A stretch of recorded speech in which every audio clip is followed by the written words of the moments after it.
Bom, gente, boa noite. É um prazer estar com vocês, mais um encontro dos envolvimentos, essas atividades preparatórias da 14ª Bienal de Arquitetura de São Paulo. Os envolvimentos têm o apoio do REARC Institute, e a realização do IAB de São Paulo e do Instituto A Cidade Precisa de Você.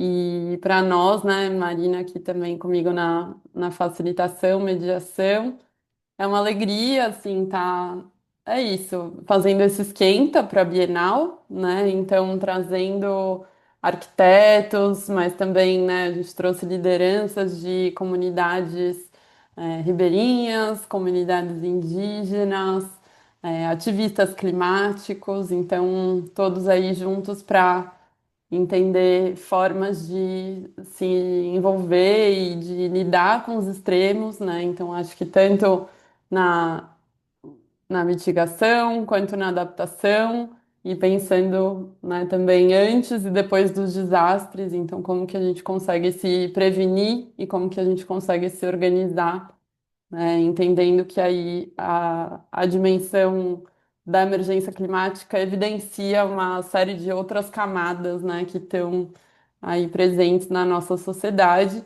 A gente já teve dois encontros, né, o encontro inicial de decretar emergência, o encontro sobre mitigar, e hoje a gente então abre o encontro sobre o tema do adaptar com a Letícia Grappi, com o Escritório Ruína e o Natura Futura. Então, desde já agradecer vocês, agradecer muito também a presença do Marcos Cereto, que está comigo na curadoria da 14ª Bienal e que vai participar e abrir nosso debate de hoje. Então, agradeço também toda a equipe, né, que está fazendo esses encontros serem possíveis, estarem aqui acontecendo. Então, Júlia, Matheus, Yasmin, pessoal do IAB, Tuane, né, toda a equipe da comunicação, as meninas das Libras que estão aqui traduzindo para a gente, a Karen e a Sheila. E a presença do Danilo, né, que está fazendo aí o registro desses encontros, que depois vai ter um produto bem legal para a gente, enfim, poder revisitar isso que rolou. Então, agradecer a todo mundo que está aqui com a gente. Chega de agradecimentos, passar então para a Marina falar um pouquinho Bom, sobre o tema e bom, abrir o boa nosso encontro. noite, gente. Boa noite. Bom, hoje a gente vai falar sobre adaptação. Então, a gente vai passar aqui por escritórios que trabalham com biomateriais ou com resíduos ou com materiais de uso cotidiano, mais revisitados na construção, pensando muito em fortalecer a autonomia e os saberes locais. De comunidades rurais, urbanas, periféricas, centrais, então contextos diversos que a gente vai ter aqui hoje. E a gente vai abordar essa capacitação comunitária, a influência desses contextos, e inclusive pensando aqui nessa hibridização, como que é possível ruralizar o urbano, contrário a essa tendência tão forte de urbanizar o rural, enfim, vão ser alguns assuntos aqui do dia. Alguns lembretes, né? Temos José Gomes, que é do Equador e que está representando aqui o Natura Futura, ele vai falar espanhol, então, para a gente fazer as perguntas, enfim, tentando falar devagar ou em espanhol para ele entender. Hoje, de novo, vou tentar fazer essa tradução simultânea no chat dos assuntos principais, mas a gente tem também a opção de colocar as legendas do robô do Zoom, que é um pouquinho duvidoso, mas que às vezes ajuda quem tiver dificuldade de entender. Bom, e esse cuidado com as palavras de uma forma mais geral que a gente tem tratado mesmo nos encontros, mas bom, vou passar a palavra primeiro para a Letícia, lembrando que a gente tem 10 minutos, apresentar brevemente a Letícia, que está em Salvador, ela é arquiteta pela UFBA e ela trabalha com projetos e obras de baixo impacto ambiental. Ela é criadora do grupo Mulheres na Bioconstrução, co-criadora do mapa da terra.org, e ela compôs a coordenação do Congresso Terra Brasil 2024, foi conselheira da Rede Terra Brasil, revisora técnica do livro Manual de Construção com Terra, enfim, e hoje ela vai trazer uma experiência junto ao assentamento João Amazonas. Bem-vinda, Letícia. Boa noite a todos e todas. Vou compartilhar aqui minha tela. Peço. Vamos ver aqui. Aqui. Tudo certo, gente? Sim. Sim, Certo. Bom, então, boa noite mais uma vez. Queria agradecer muito o convite e parabenizar a organização desse encontro tão importante. Eu vou falar um pouco, né, como a Marina já me introduziu, eu vou falar um pouco sobre a experiência de construir um centro socioambiental no assentamento João Amazonas. O assentamento está localizado em Ilhéus, é uma cidade ao sul da Bahia. É um território composto, rodeado pela vegetação da Mata Atlântica. É um território de muita biodiversidade. E a principal cultura, do local é o cacau. Então, boa parte das famílias vive da produção cacaueira. A gente tem aqui a Olga Santos, é a atual presidente do assentamento e produtora rural também de cacau. O assentamento, ele tem a escola mais próxima a 9 quilômetros de distância, e por conta desse contexto, a comunidade, há alguns anos atrás, se mobiliza para pedir para que essa escola disponibilize uma professora para atender as crianças da comunidade, uma vez que eh, não entra transporte público no assentamento, então era tudo muito difícil de acessar a escola. Então a comunidade se mobiliza e consegue. Eles cons... Tem um risco aqui. Tem um risco aqui na minha apresentação, não sei de onde que surgiu, mas tudo bem. A comunidade consegue trazer a professora da escola para ensinar, dar aula para as crianças do assentamento. E essa atividade, essas atividades escolares acontecem no casarão, que era a antiga sede da fazenda, antes do assentamento ser assentamento. Ele era uma fazenda de cacau. Só que esse espaço, ele não é um espaço propício, não é um espaço adequado para as crianças terem aula. É um espaço que está degradado, enfim.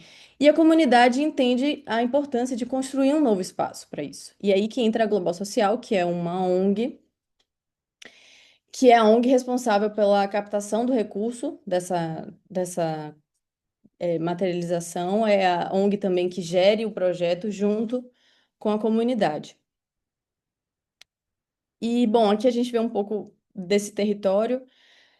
A gente tem o Rio Almada, que abraça o local. Aqui a gente vê o casarão, do qual eu acabei de citar. Nessa imagem, a escola ainda estava em construção.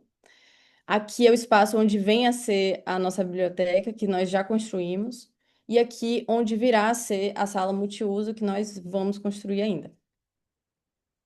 O projeto, então, ele nasce com a demanda da escola, mas ele cresce com o objetivo de ser um centro socioambiental para abrigar atividades socioambientais.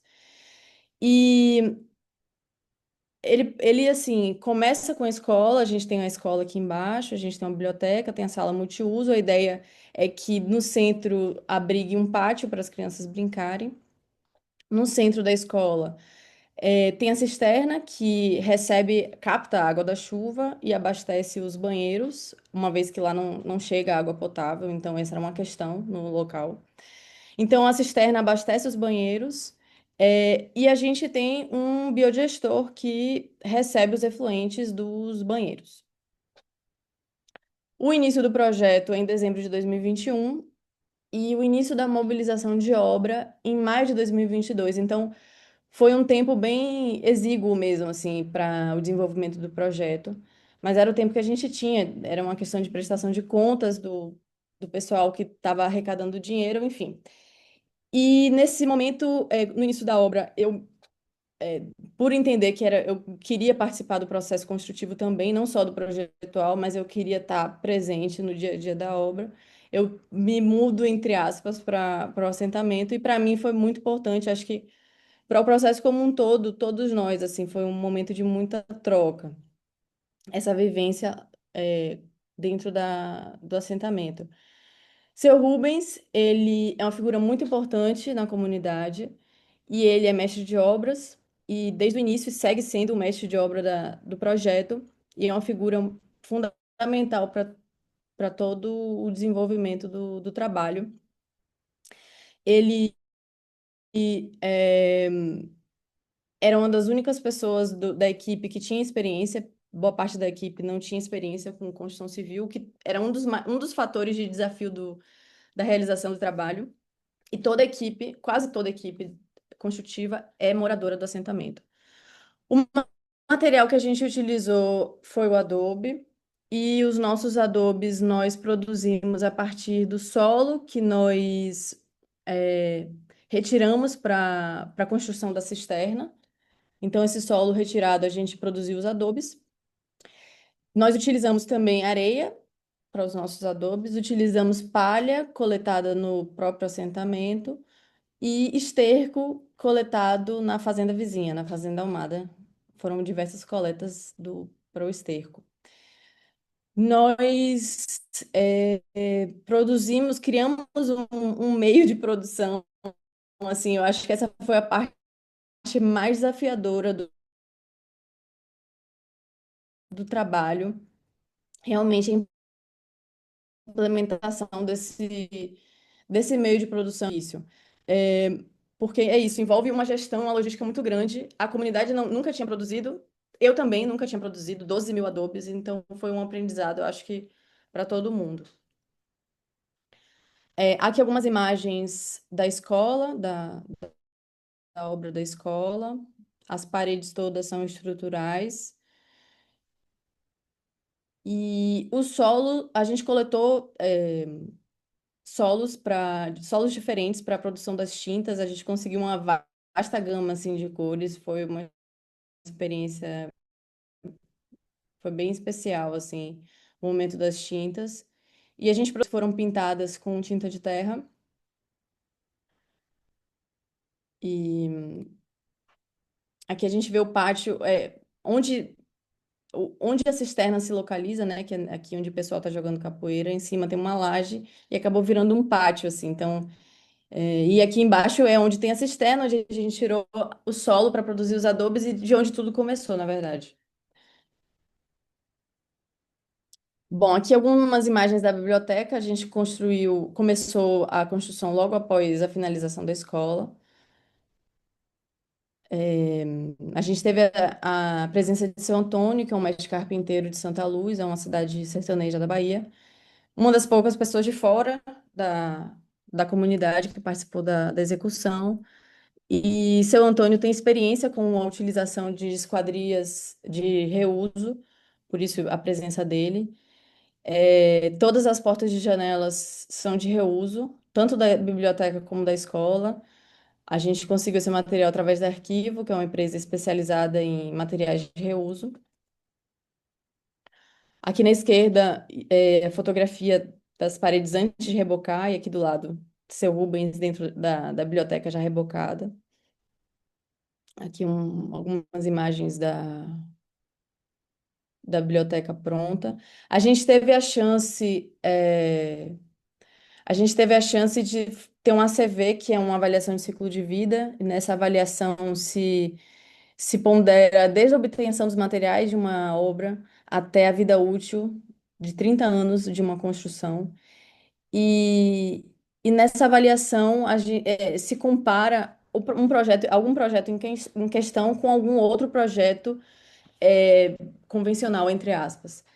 E o resultado dessa avaliação foi de 68% de redução de emissão de gases de efeito estufa. Então, para a gente foi muito importante essa avaliação para realmente provar em números de que todas essas escolhas projetuais elas são efetivamente resultam efetivamente numa redução de impacto ambiental. E tão importante Letícia, mais quanto. um minuto, tá? Só avisando. Certo, tô terminando. E tão importante quanto, e tão desafiador, aliás, quanto que é construir em comunidade, assim, num contexto difícil, de difícil acesso, de falta de sinal de telefone, lacuna de profissionais da construção civil, baixo orçamento e etc. Tudo isso que tornou toda a obra super desafiadora, mas tão desafiador quanto eu acredito que é realmente sustentar, as atividades todas em comunidade, assim. O que é que acontece nesses espaços? O que é que vai. A organização dessas atividades é um baita desafio, mas, enfim, é possível, ainda que seja muito desafiador, tudo na vida é desafiador, e eu realmente acredito que a partir da união mesmo das pessoas, as coisas andam só assim, para as coisas se desenvolverem, mas é bastante desafiador. É, E para finalizar minha fala, a gente agora, nesse segundo semestre, a gente está desenvolvendo um trabalho, um projeto em prol do bambu. Tem muito bambu na região, então a intenção é da gente trabalhar o bambu, aprender a trabalhar com bambu e ver ele como material positivo. Então a gente vai aprender em um ciclo de oficinas a tratar o bambu, a produzir móveis com bambu, a construir um galpão com bambu e também a produzir fertilizante a partir do bambu. Os móveis produzidos vão mobiliar a biblioteca. E, concomitantemente, a gente vai reformar também a cozinha do casarão para atender as atividades da escola e do centro como um todo. Enfim, é muita coisa para compartilhar desse projeto. Tentei resumir em 10 minutos. E é isso. Obrigada. Obrigada, Letícia. Muito rico, assim, acho que é isso, ver todo esse processo e como que, na verdade, é isso, entender o seu vínculo com essa comunidade como um processo, né? Veio da escola para a biblioteca e como que, na verdade, esse processo vai se transformando ao longo do tempo. Então, acho que várias questões aí para a gente aprofundar no debate. Vou convidar agora, então, a Vitória, né, que está junto com a Júlia, também do Ruína Arquitetura. O Ruína é um estúdio que já foi, né, premiado e que tem sede em São Paulo e se destaca justamente pelo foco no contexto local e no baixo impacto ambiental. E ao longo da trajetória do escritório, desenvolveu projetos arquitetônicos para diferentes escalas e diferentes demandas, além de laboratórios de pesquisa e atividades educativas, né, com foco na questão do reuso e nos resíduos da construção, e que hoje vai apresentar o projeto Oasis na ocupação 9 de julho. Então, Vitória, por favor. Oi, oi, vocês me ouvem bem? Só para testar. Sim, legal. Bom, antes de tudo, super obrigada pelo convite e prazer estar revendo também Letícia aqui e José, duas pessoas queridas e que a gente admira muito o trabalho. Acho que eu vou tentar compartilhar minha tela.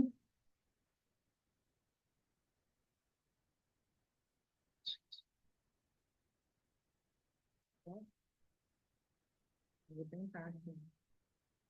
Vocês estão vendo? Estão vendo minha tela? Não? Mas Sim. vocês estão se vendo na lateral ou não? Não, não. A gente Ah, está tá. vendo a sua tela e se Ah, pudesse eu tô só vendo colocar você. aí. Boa. Foi. Legal. Bom, Ruína é um escritório que se iniciou em 2020. A gente encerrou as atividades no finalzinho do ano passado, mas seguimos juntas para tocar esse projeto específico do Oasis Ecossocial 9 de Julho, que é financiado, apoiado pelo ReArch Institute. É um projeto que acontece aqui na Ocupação 9 de Julho.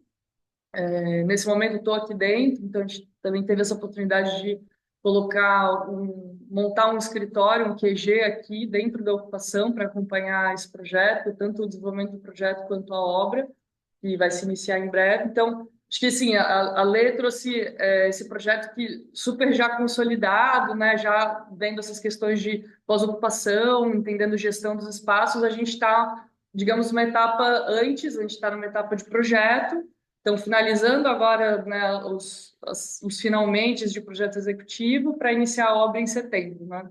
Então, assim, passar muito rapidamente, a gente teve um primeiro contato com a ocupação ainda estudantes de arquitetura, né? Então, por meio das atividades que aconteceram, a própria Bienal de Arquitetura de 2017, que teve várias coisas aqui na 9 de Julho, que teve essa parceria com a FAO Mackenzie, e desde que a gente criou a Ruína, a gente acabou também trazendo essas pautas em relação ao reuso de materiais, como lidar com os resíduos da construção civil, para dentro da academia, mas sempre linkando com a ocupação, né? Então, a gente desenvolveu uma série de atividades justamente nessa perspectiva de como que os movimentos de moradia têm a nos ensinar em relação ao reuso de material, uma vez que são esses agentes que, no fundo, dominam a arte de reutilizar materiais e trabalhar com o que se tem em mãos, né? E como a gente poderia fazer essa ponte com a academia, trazer essa perspectiva para os estudantes, porque era um tema que a gente mesmo sentiu muita falta na nossa formação, né? A gente não teve contato com isso, então a gente acabou buscando esses conhecimentos já formadas e muito nessa experimentação de abrir um escritório, e isso acabou se dando nessa parceria lado a lado com, especificamente com o MSTC e com a Ocupação 9 de Julho, né? Então, só exemplificar um pouquinho dessas atividades que rolaram prévias, né? E aí já entrando em contexto mesmo, né? Então, estamos falando São Paulo, capital, né? Centro de São Paulo, então a gente está contextualizando aqui com um movimento de moradia que está operando no centro da cidade, né? No centro urbano, e isso também, de certa maneira, dialogava muito com a perspectiva que a gente tinha de como trabalhar com os materiais, né? Então, nossos projetos, eles acabaram se focando muito no contexto urbano, né? Então, a gente acho que nem tem projeto em contexto semi-rural, rural, e para a gente sempre foi uma questão, né? Entender, bom, que material, que matéria-prima é essa, então, que tem abundante, que dá para a gente usar esse material local das cidades, né? E a gente acabou caindo muito nessa questão dessa mina urbana que as cidades representam, a quantidade de materiais que é desperdiçada, que é jogada fora, e também a produção de RCDs, de RCCs, quer dizer, os entulhos mesmo de obra, né? Então, o reuso ele entra nessa perspectiva dos elementos que são reutilizáveis sem que se altere a matéria deles, mas do outro lado, também existe uma demanda por entender o que a gente vai fazer com o que se produz de entulho, né? Para além de, bom, beleza, a gente precisa reduzir o que a gente está construindo, pensar mais funcionalmente, reduzir demolição, mas esse problema existe e a gente desde sempre entendeu que o ofício da arquitetura tinha muito mais a ver com a demolição, quando a gente fala de centros urbanos, do que está se dizendo dentro das escolas de arquitetura, né? E como se ensina a lidar, né, com esse material, né? Então, uma aproximação com o MSTC, né, enfim, entendendo como eles estão operando, e aí a 9 de julho tem essa condição super assim, singular dentro do movimento. O MSTC hoje tem 4 ocupações, e a 9 de julho é a que tem, de fato, a maior área, né? Tem o edifício da 9 de julho, com 8 andares, moram aproximadamente 500 pessoas, a gente está com 123 famílias aqui hoje, mas a singularidade é que tem toda essa área livre gigantesca, né, na 9 de julho.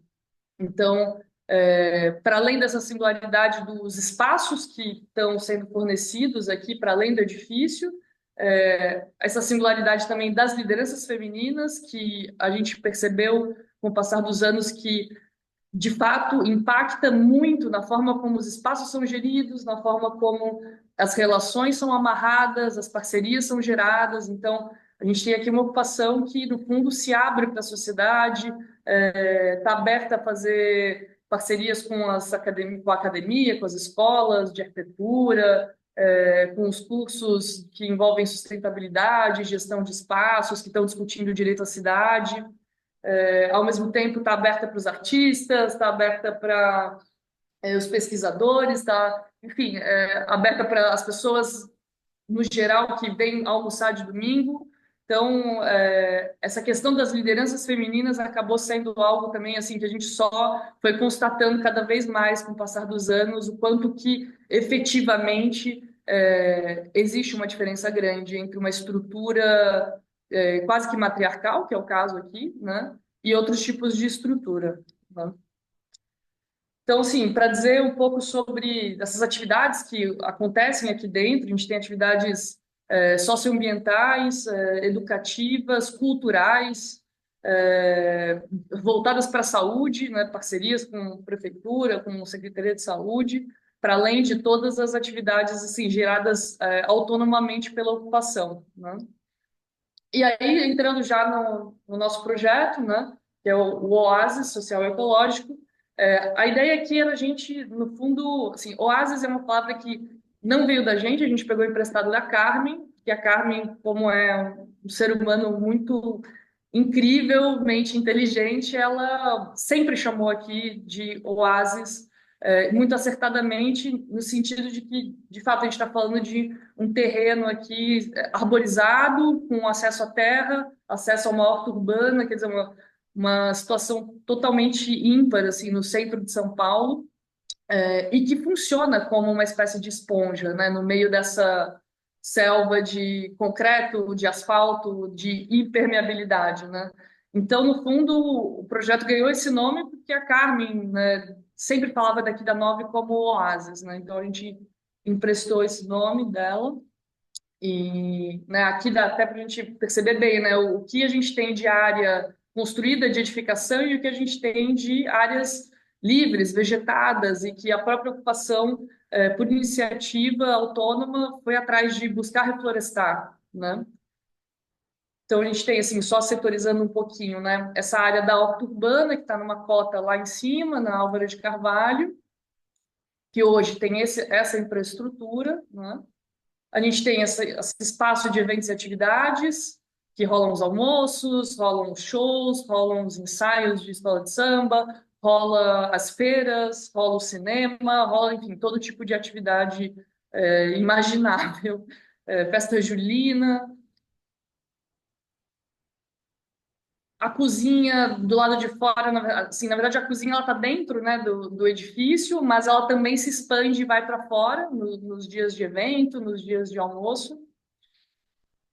E a parte do estacionamento, que já é uma área menos tocada, assim, vamos dizer, menos aproveitada, mas que tem essa grande área verde, vegetada, que é super interessante também. Mais um minuto, Vitória. Tá, acelerar aqui. Daí um pouquinho o sistema, enfim, olhando para essas infraestruturas que já existem e justamente percebendo que o nosso projeto ele enxerga a arquitetura como ferramenta para fornecer uma infraestrutura, né? Ou seja, é muito mais reconhecer a potencialidade do que já existe aqui e a gente trazer uma qualificação para isso e aprimorar essas práticas, né? Então, assim, basicamente a gente tem três frentes, que é essa parte da escola horta, que é um espaço voltado para esse potencial educativo, né, sobre hortas urbanas e agrofloresta. As estratégias de manejo do paisagismo existente, então a gente também conseguir trabalhar melhor essa permeabilidade do solo, a drenagem, a parte de recolhimento de água da chuva, reaproveitamento, sistemas sanitários, de saneamento também. E também uma parte já mais voltada para a parte de convivência cultural, esportiva. E, bom, o que é legal de falar também é que nesse meio tempo, isso aqui, por exemplo, é uma imagem antiga, como eu falei, o projeto está rolando, então coisas novas acontecem a todo momento. E no meio do processo a gente descobriu, nesse ponto dessa imagem, uma nascente, né? Então a gente está trabalhando hoje incorporando no projeto a recuperação dessa nascente.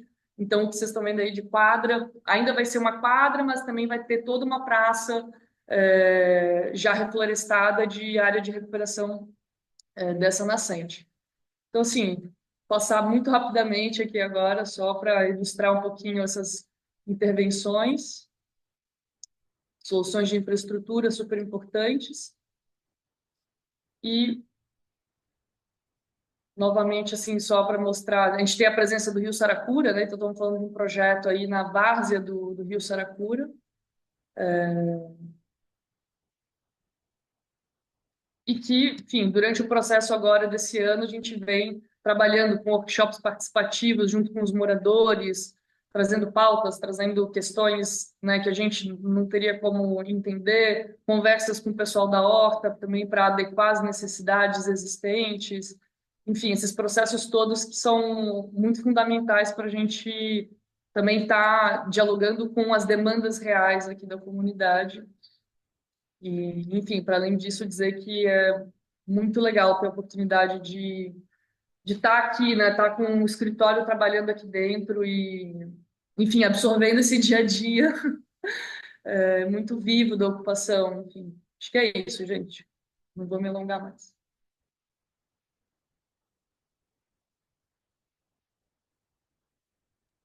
Obrigada, Vitória. Bom, muito rico. Seguiremos conversando mais sobre essa experiência de vocês, porque certamente tem muito assunto e interessante trazer aqui dois contextos de ocupação muito diferentes, né? Contexto rural, contexto urbano, assentamento. Bom, vou invitar a José, de Natura Futura. José, ele é arquiteto formado pela Faculdade de Arquitetura e Urbanismo de Guayaquil.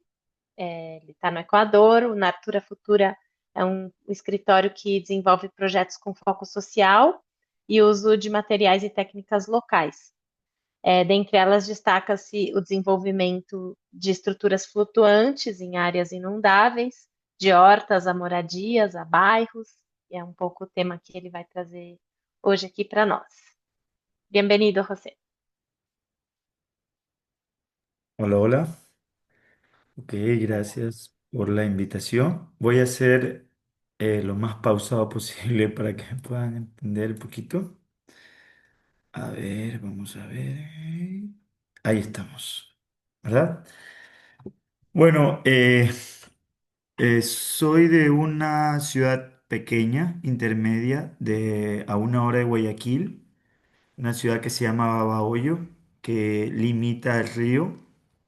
Y desde muy pequeño me ha interesado full el tema de poder ver las economías y las microeconomías de las ciudades.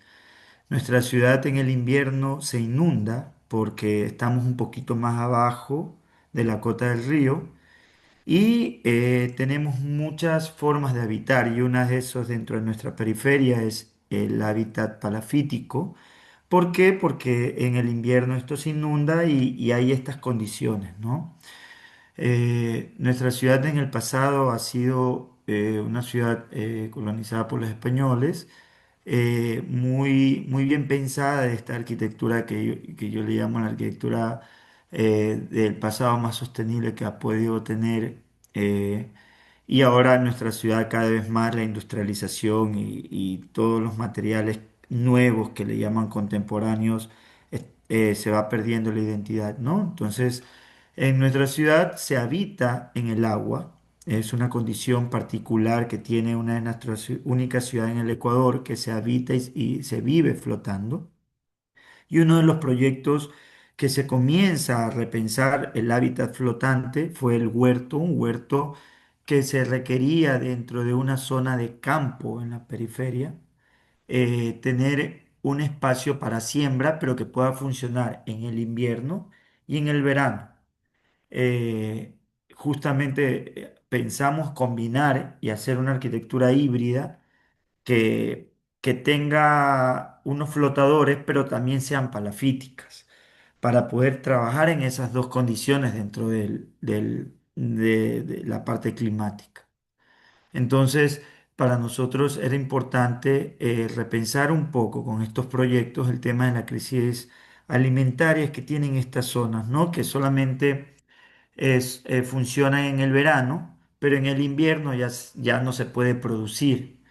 Se trabaja nosotros le llamamos caseríos a esta parte periférica, con estas familias, un proyecto de un huerto que con un grupo que se llama Yes Innovation, ellos ponen la parte académica, la parte de talleres, la parte de participación, nosotros ponemos la infraestructura como tal, y esto lo hicimos con Juan Carlos Bamba, que al final hicimos una investigación de cómo podemos aproximarnos a estos territorios en los diferentes climas, ¿no? Entonces, si nosotros lo podemos ver, son muy aislados de la ciudad y, y teníamos que ver cómo implantar de una forma que no genere residuo en esto, sino llevarlos prefabricados y que funcionen que puedan funcionar como un modelo de replicabilidad en otros territorios, ¿no? Entonces se podía hacer talleres de siembra para huertos como tomates, como temas de plantas herbales. Y nada, esto ya es en invierno, sube la marea y flota, ¿no?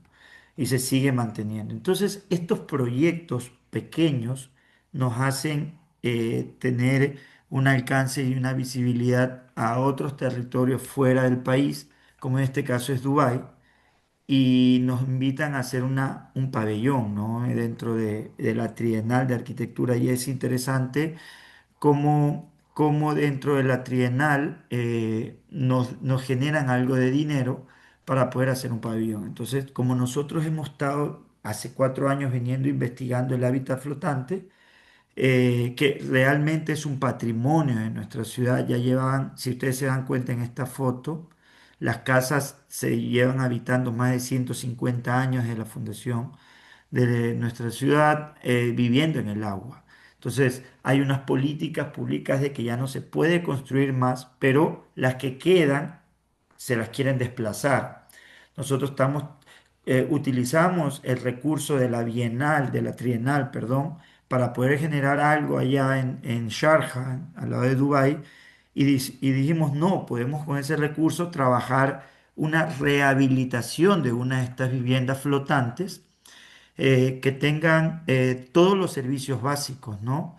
Que tengan agua potable, que la podamos coger del río y filtrarla, que tenga un restaurante de producción, que tenga partes de huertos, que llevamos el conocimiento de un proyecto a otro, que hayan capacitaciones de uso, capacitaciones de ver cómo se puede vender, qué tipo de comida se puede hacer. La idea es repotencializar estos oficios que cada vez más se van perdiendo en nuestro territorio por el tema de desplazamiento y entender que la arquitectura es una herramienta de transformación y de gestión también, de cómo podemos utilizar recursos que en otras latitudes se pueden usar de una forma y en nuestras latitudes se puede usar de otra, ¿no? Entonces, la Balsanera no es más que un proyecto que es autosuficiente, autosostenible, con lo que se vende en el restaurante le sirve a Doña Teresa para poder llevar un mantenimiento adecuado, ya el proyecto tiene 2 años, y se hacían estos pequeños laboratorios dentro de estas casas en tema de huerto, de lo que ya aprendimos con el huerto flotante en las periferias para poderlo llegar.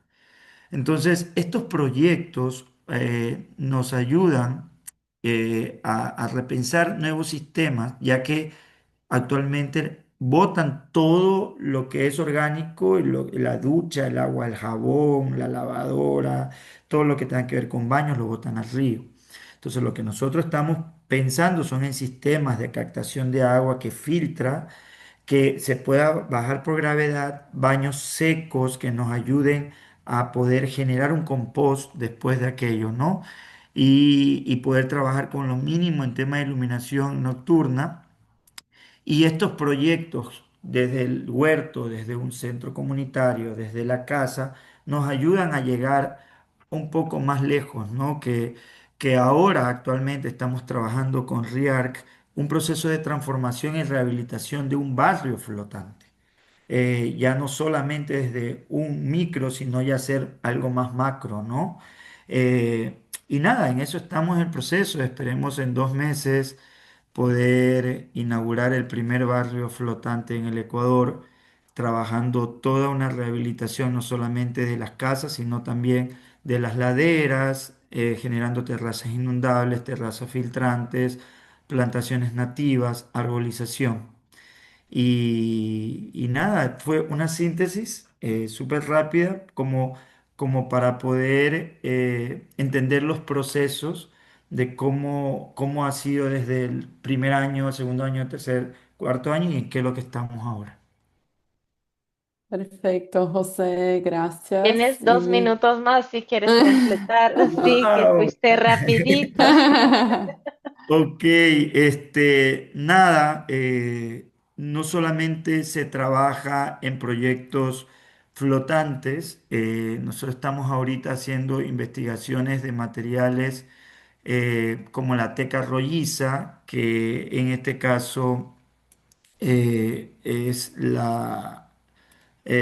por ejemplo, déjenme ver si lo puedo mostrar, y es súper súper interesante de ver cómo estos biomateriales nos ayudan a repensar también, como por ejemplo las tejedoras, que dijimos no utilizar estructura metálica, no utilizar estructura de cemento, podemos trabajar con el material y las estructuras que son casas palafíticas en zonas inundables que funcionan muy bien para poder generar estos sistemas de construcción, ¿no? Que al final es un trabajo comunitario con redes de mujeres que nos ayudan a revalorizar nuestro oficio del artesano como tal, ¿no? No solamente entendiendo un proyecto que sirva como para enseñar a tejer, sino también para vender lo que han enseñado, ¿no? Entonces, trabajando con todo el conocimiento vernáculo, trabajando con un pensamiento más contemporáneo, con sistemas tecnológicos de abertura para que nos puedan aprovechar al máximo las aberturas, ¿no? Y trabajar con una inteligencia local, desarrollando nuevas transferencias de saberes. Nos importa mucho más ver una arquitectura que responda a nuestro clima, que responda a nuestra manera de enfrentarnos con nuestro territorio, que no sea ajeno, ¿no? Y, y eso es ahora, eso fue como hace un año y medio, 2 años. Ahora ya el edificio está totalmente con plantas nativas, inundado, hay ecosistemas, microclimas y todo aquello, ¿no? Y bueno, eso, para poder cerrar mis 2 minutos. Muitíssimas gracias. Obrigada a todas as apresentações.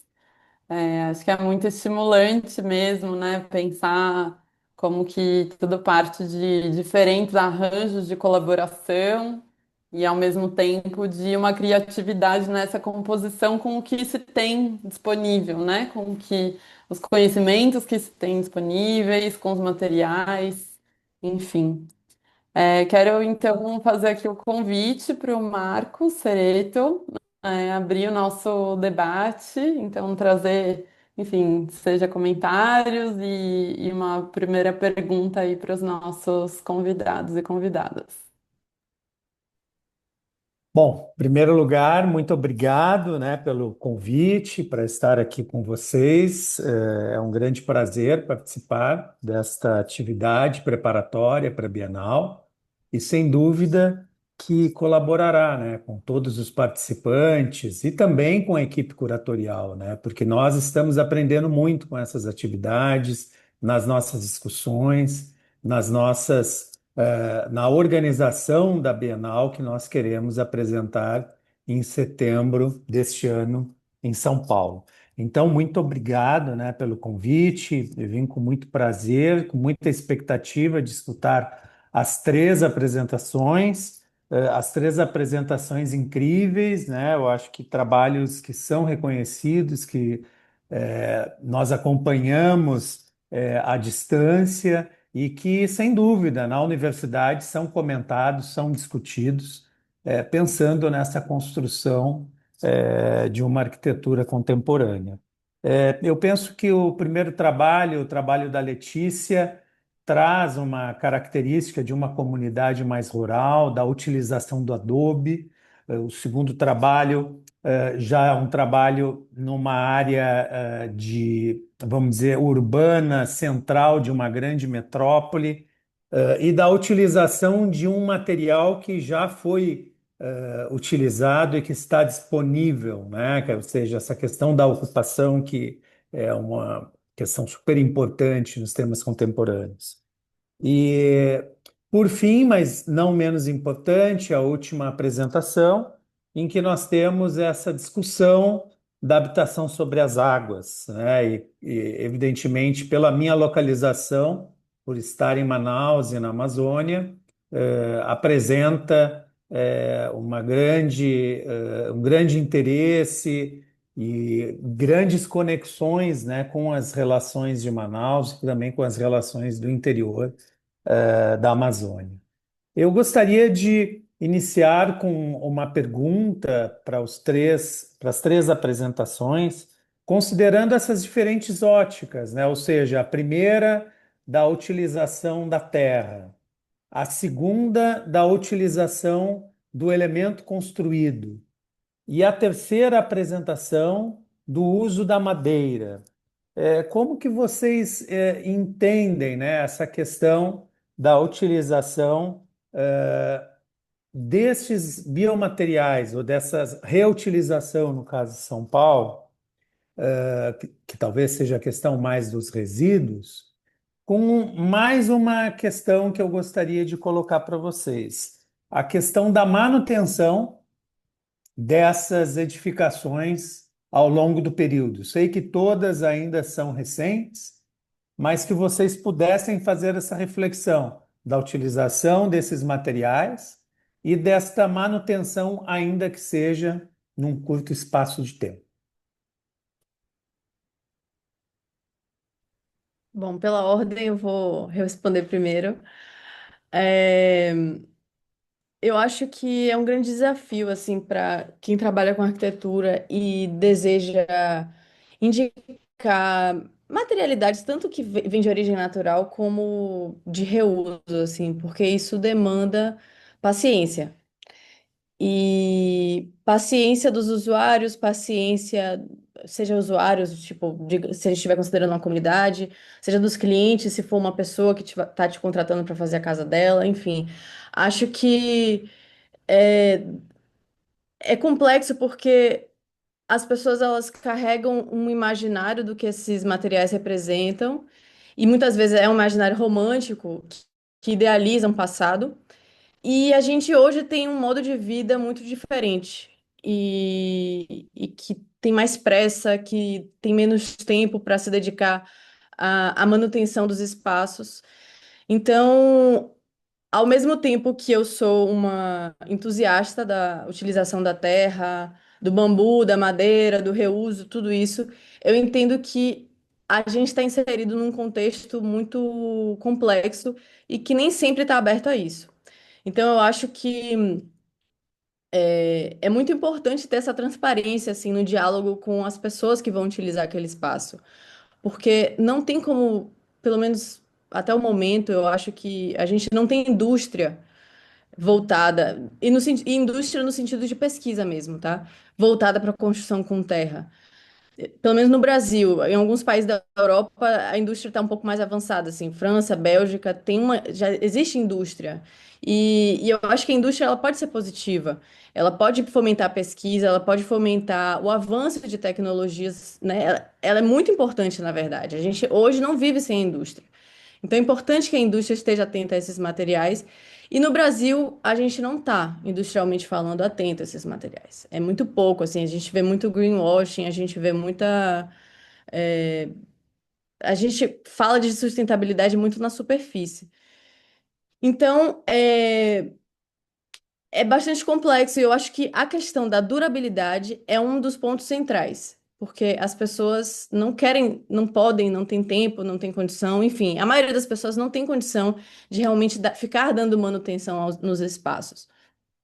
Então, é isso, é complexo. Eu desejo realmente que a gente possa ter pesquisa, e que a gente possa formar profissionais atentos a isso, porque está tudo muito conectado. A indústria está conectada com o mercado, que está conectado com a formação, que está conectado com o campo de trabalho. Então, se uma coisa não puxa a outra, a gente não avança, assim, né? Infelizmente, querendo ou não, a indústria dita muito do paradigma do que vem sendo feito. Então, É isso, assim, acho que eu não respondi ao mesmo tempo, respondi, não sei. Não, foi ótimo, Letícia. É para a gente discutir, né? É exatamente isso. Obrigado. Bom, vou seguir aqui também. Primeiro, boa noite para todos e todas. Acho que assim, né, esse tema, né, e também pegando um gancho do que a Letícia falou, mas também tentando me concentrar, né, na parte do projeto, né, o centro urbano que a gente está desenvolvendo, porque acho que é um tema que a gente consegue abrir muitos leques, né, e cada vez mais ampliando, porque é um tema, eu acho que tem muita discussão, muito diálogo, né, ainda mais pensando no contexto, né, contemporâneo que a gente vive, existe, e questão também do tempo, né, das coisas, né. Então, acho que assim, pensando no trabalho tanto da Ruína, mas também entendendo este trabalho como uma extensão também do projeto do Oasis, a questão do resíduo, né, e entendendo o contexto urbano já construído e que hoje em dia, né, assim, a maior parte, né, de arquitetos que atuam em contextos urbanos trabalham muito com a reforma, né, a matéria-prima virou o resíduo, né, então a gente entende o resíduo como essa matéria-prima e a matéria que a gente tem como disponível, né, o recurso que a gente tem disponível. E eu acho que assim, né, entendendo a partir desse contexto a gente entende também uma questão dessa escassez, né? E entendendo esse mundo contemporâneo, o que que a gente pode, né, quanto arquitetos e arquitetas, né, e prestando esse serviço, como que a gente pode atuar, né?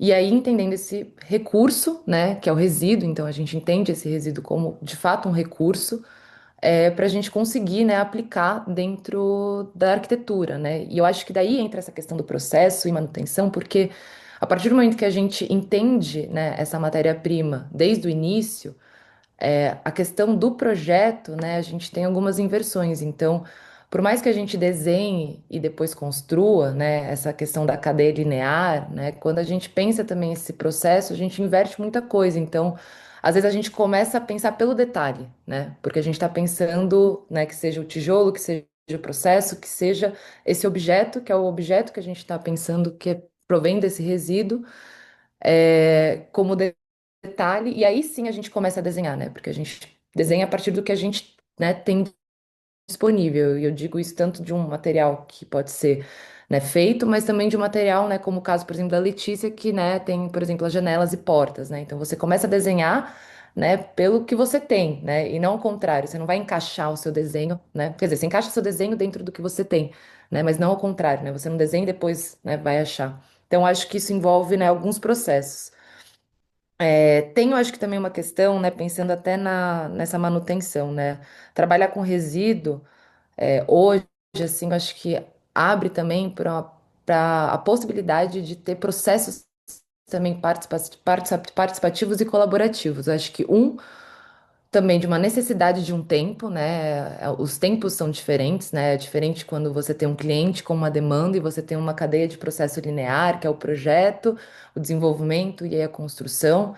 Acho que a gente tem uma questão de tempo muito diferente, porque a gente precisa, né, desse tempo para justamente ter a experimentação, porque são processos também que envolvem, né, uma certa experimentação, um processo experimental. Mas que essa escalabilidade, né? Então, é um processo também artesanal, né? Vamos falar assim. Então, eu acho que isso também, né, para linkar um pouco com o que a Letícia falou, é essa parte da indústria, né? Quando a indústria está envolvida, né? A gente tem também uma questão de escala, a gente tem uma questão de. A gente consegue, eu acho que ampliar um pouco, né, esse repertório, essa discussão e também esse acesso mesmo, né? E deixa de ser um processo artesanal, mas também, né, aí vira também, né, aquela reflexão, né, que esse processo também sendo artesanal, ele possibilita, né, esse contato também, né, da participação comunitária, ele possibilita a colaboração, né, e trazer também para processos coletivos.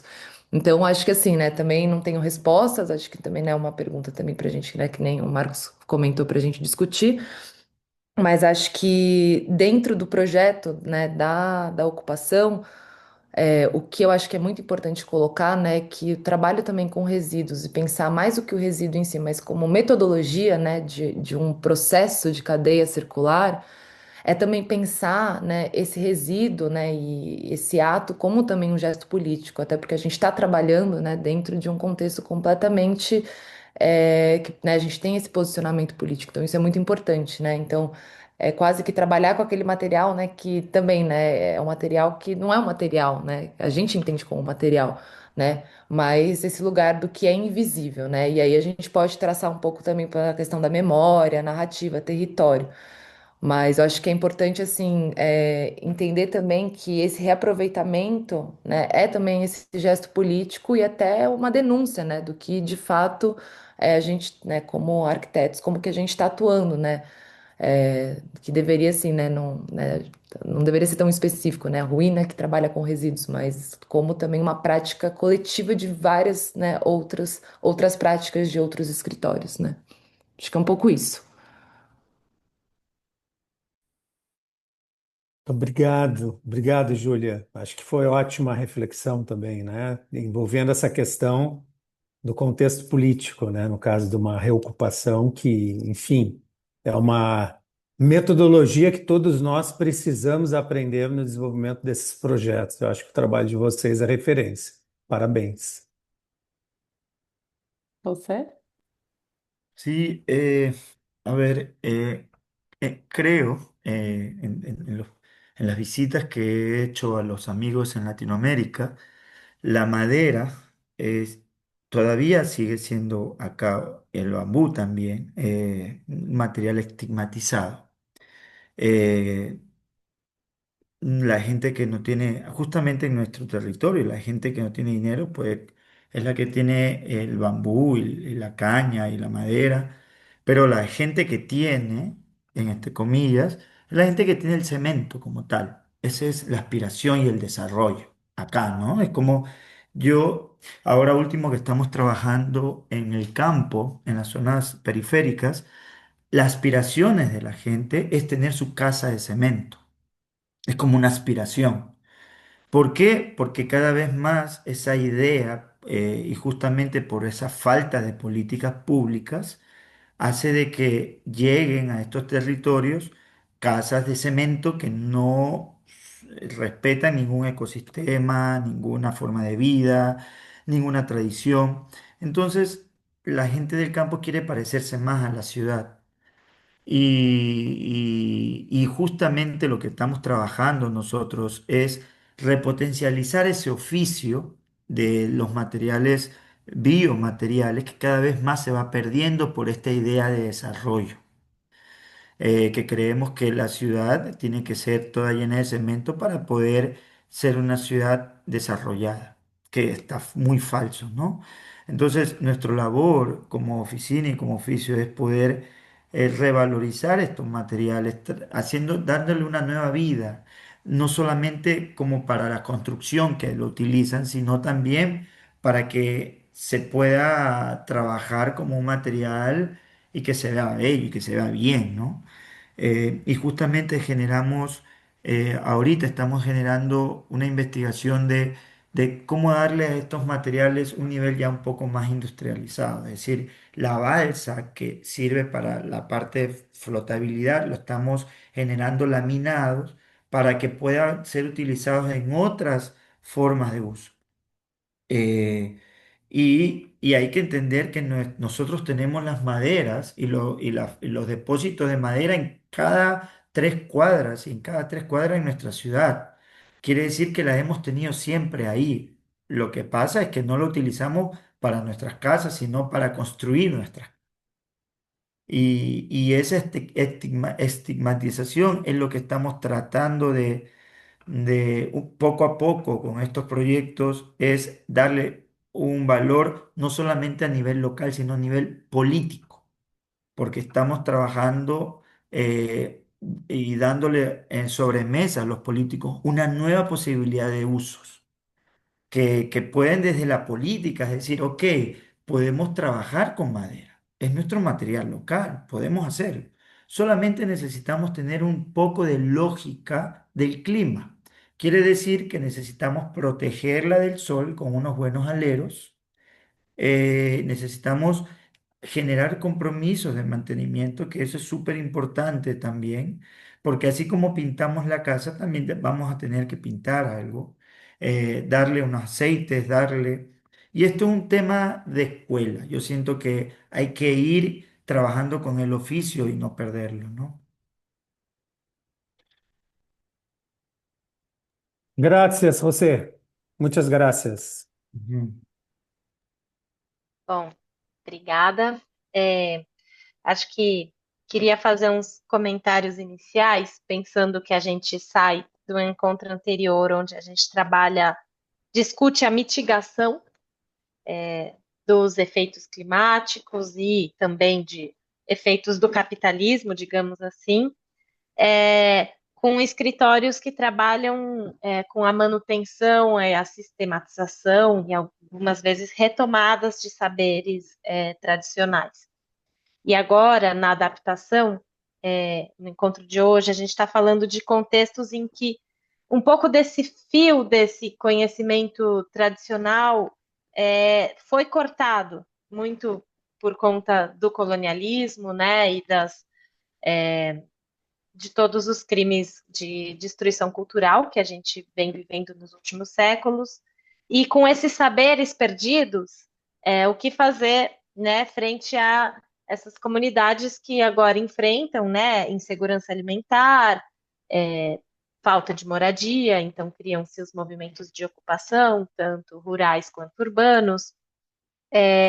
E aí, nesse sentido, pensando um pouco no papel da arquitetura dentro desses contextos, e aí acho muito exemplar o caso de cada uma aqui de vocês, sim, também falta de acesso de água que várias comunidades enfrentam. Esse papel da arquitetura, tanto de um ponto de vista como ferramenta né, de transformação social e também espacial, e também esse aspecto pedagógico. Assim. Então, a Letícia é interessante como ela participa de um processo de retomada, ensino e aprendizado simultâneo ali da construção do Adobe, né? Da própria. Ela também está aprendendo enquanto faz junto, e essa opção de ir morar com a comunidade por um período, né? Como parte assim de vivenciar de corpo inteiro dentro desse processo, e que agora vai iniciar o mesmo com o bambu. Então, imagino que haja uma comunidade interessada em aprender essas técnicas que podem ser novas para muitos que estão ali, no sentido de não ser um conhecimento que vem sendo passado das gerações. Já o caso da ruína tem também esse processo de aprendizado das práticas de reuso de materiais já existentes, né, no território e sistematização, né, então, nesse sentido de amplificar as pesquisas a respeito desse reuso, né, para além de uma prática que já existe, e ao mesmo tempo são arquitetos que participam da própria comunidade expandida, né, não como moradoras da ocupação, mas que é uma comunidade de frequentadores, de participantes ali dos processos, né? A comunidade da ocupação 9 de julho ela é bastante ampla, e agora com o escritório dentro da própria ocupação, isso também se define. E por último, o Natura Futura, o José, traz um aspecto mais, claro que com um olhar muito social, mas traz a arquitetura mais como uma tecnologia, uma ferramenta de transformação, e o próprio arquiteto como trazer esse saber técnico e operar junto a ONGs, ONGs, que atuam nessa parte mais social. Então, em vez do próprio arquiteto ter que ter a tecnologia social, saber se juntar com quem já está fazendo, né? Nunca chegar numa comunidade sem nenhum preparo, mas também saber fazer essas parcerias. Então, juntando um pouco com o que a gente viu semana passada, né? Alguns casos de arquitetos que estão mais desenvolvendo essas tecnologias sociais, outros se juntando com quem já faz, e acho que ambos são experiências super importantes e modos de fazer éticos que a gente quer aqui ressaltar. Bom, dito tudo isso, queria fazer uma pergunta para vocês, um pouco a respeito dessa passagem do micro para o macro, porque acho que todas aqui estão pensando nessa. O José explicitamente já traz esse exemplo, fizemos uma horta e isso se agora vai virar um bairro, né? Mas então, quais são os desafios dessa escala de projeto que se amplifica, né? Então, também em outro contexto, porque agora é um bairro urbano, e antes era uma horta em contexto rural. E acho que no caso da ocupação 9 de julho, que também acaba sendo uma ocupação modelo, né? Que tem alguns aspectos que podem ser replicadas em outras ocupações, mas queria ouvir um pouco vocês e Letícia também sobre a replicabilidade e ampliação desses fazeres além dessa escala dessa comunidade.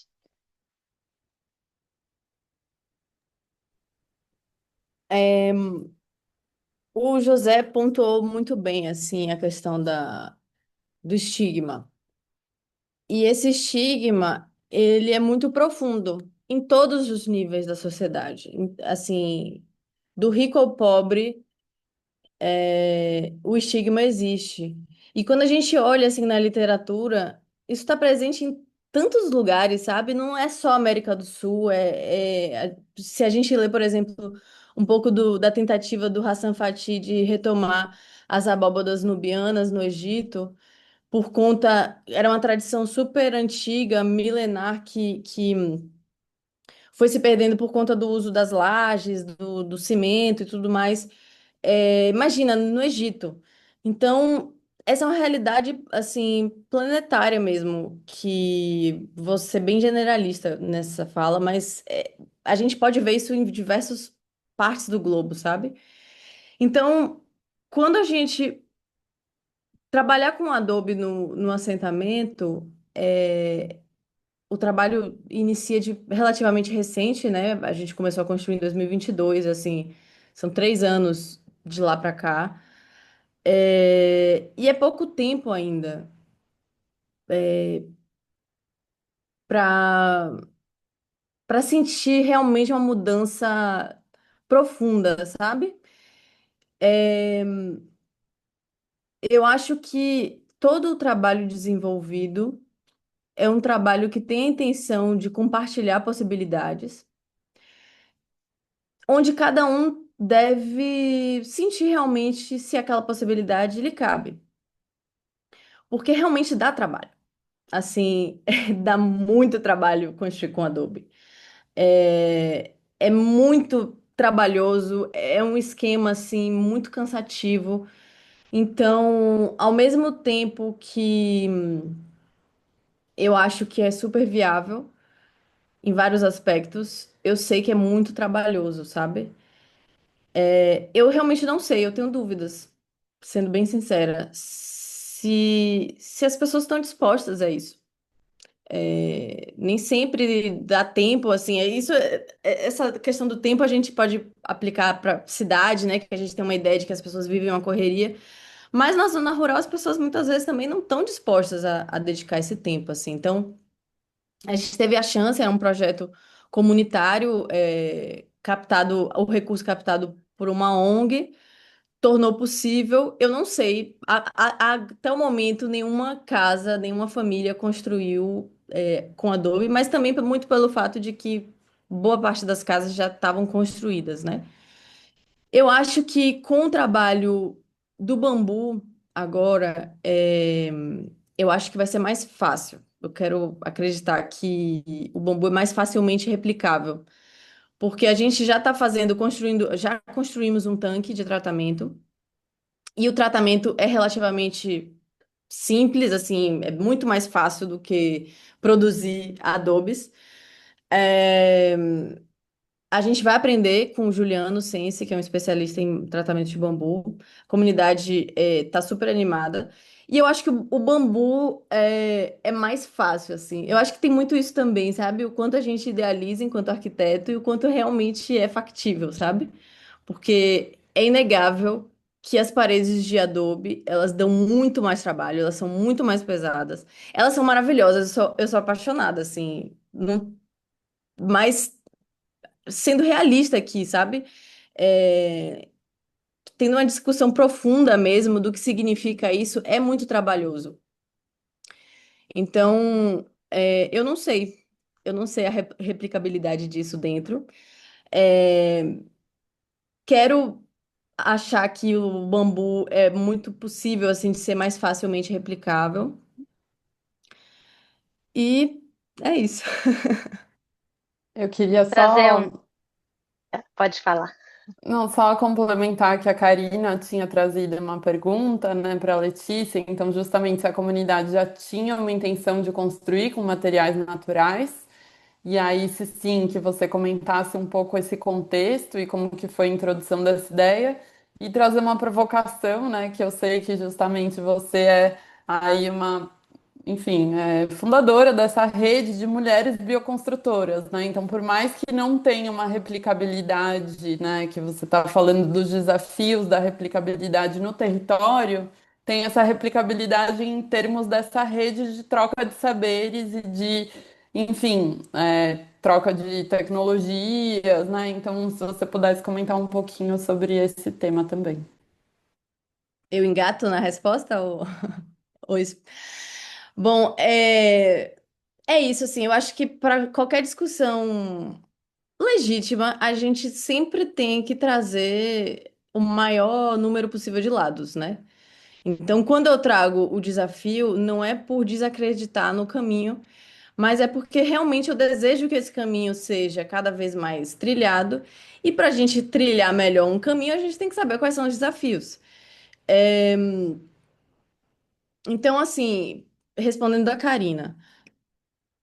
A gente, quando teve a captação do recurso, e a ONG me contratou justamente por saber que eu trabalho com esse tipo de construção, né? Utilizando terra, utilizando materiais naturais. Por isso que a ONG me contrata. Esse é meu foco de trabalho. É, o dinheiro captado na Alemanha vem por conta do projeto ser um projeto de baixo impacto ambiental. Então, essa demanda já estava posta, certo? Então, como trazer isso para a comunidade sem que, de modo que eles gostassem daquilo ali, né? Inicialmente, houve um estranhamento, assim, muita gente no início não acreditava. É natural, eu acho que faz parte do processo. A gente construiu um protótipo pequeno da parede para mostrar que é possível, que ela não cai. Muita gente chutava, assim, essa parede, essa pequena parede, para ver se ficava de pé mesmo. Então, foi o início de um processo de aceitação. Não que tenha havido negação, nem nada do tipo, nada tão ríspido, mas muita gente não acreditava. Só começaram a acreditar depois que as paredes começaram a subir. E quando começaram a ver a parede que ia ser rebocada inteiramente, falaram: não, vamos deixar essa parede à mostra, assim, porque ela é muito linda. Então, todo mundo começou a amar muito os tijolos aparecendo. Então, foi muito legal esse processo, assim. E qual foi a outra pergunta mesmo? Da relação de replicabilidade pensando a rede de mulheres Ah, bioconstrutoras, né? E como que esses saberes vão, na verdade, se disseminando e capilarizando pelo Brasil. exato. Assim, como eu comentei na apresentação, eu nunca tinha produzido 12 mil adobes. É, E eu acho que hoje a vantagem que a gente tem, eu acho que tem inúmeras desvantagens na internet, nas redes. Mas uma coisa boa que eu posso listar é realmente a possibilidade de trocas à distância, assim. E para a produção dos adobes foi fundamental. Obrigada, Marcela, por trazer esse ponto. Eu realmente esqueci de falar disso, que eu acho que é muito importante na discussão. Para a produção dos adobes foi muito importante a soma de diferentes profissionais, dentre elas a Ana De Carli e a Bárbara Silva, o Márcio Holanda também. A Babi e a Ana, elas estão nessa rede, que a Marcela também faz parte. Tá aberta aí quem quiser somar, a fazer parte também. E foi muito rico, assim, porque houveram diversas dúvidas, né, sobre o processo. Talvez se fosse há 20, 30 anos atrás, se eu existisse há 30 anos atrás enquanto arquiteta, talvez eu não me sentisse capaz de fazer sozinha. E não que eu tenha feito sozinha, claro que não, foi um trabalho comunitário, mas eu digo assim, na guiança, assim, né, na condução desse trabalho, eu certamente não teria me sentido, apta para fazer, porque eu nunca tinha produzido. Mas foi possível por conta dessa rede. Mas, assim, também os adobes, longe de terem ficado perfeitos, assim. Eu acho que se eu tivesse mais tempo de experiência, se a comunidade detivesse conhecimento sobre a produção dos adobes, certamente eles teriam melhor qualidade. Agora eu tô falando de qualidade técnica mesmo. A gente só teve 2 meses para testar as misturas. E construir e produzir os 12 mil adobes foi absolutamente desafiador, assim. Então, voltando à pergunta do Marcos, que eu acho que é ponto-chave, assim. É difícil, imagina, como é que eu vou falar para uma pessoa construa sua casa com o material que a gente vai fazer esse teste aqui agora, sabe? É bastante complexo, é muita responsabilidade. Mas enfim, acho que essas redes são fundamentais para a gente ir trocando e dialogando, se fortalecendo e também se munindo de informações e de procedimentos mesmo técnicos, sabe?